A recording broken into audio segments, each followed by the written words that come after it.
for about 4 or 5 years, we've kind of bounced around at a certain level, pushing to 2 million. But that next to get to 3 million has been really tricky. And what I decided to do is actually break it down all the way down from what are we selling for that 3 million? How are we going to sell it? And what does the daily activity look like? Because it's not just about doing more, it's about doing more of the right stuff that's going to get us there.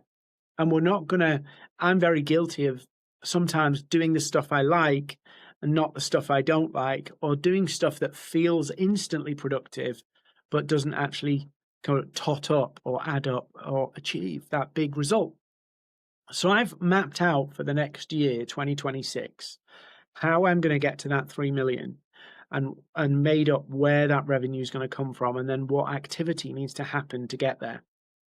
And so when you approach your business like that, yes, within the confines of my coaching work, my advisory work, my consulting work, all of that stuff that I do with clients, I'm going to do my level best because I love helping them. But the business side, I have to model and put a plan together. And many people don't do this. And when I'm coaching clients, I will say to them, okay, what's the revenue target? What does that look like in terms of the number of leads that you need? What are you selling to get to that revenue target? Because if you can't visualize all of that stuff, you can't determine whether you're on track. You can't determine if you're hitting your numbers because it's all a little vague.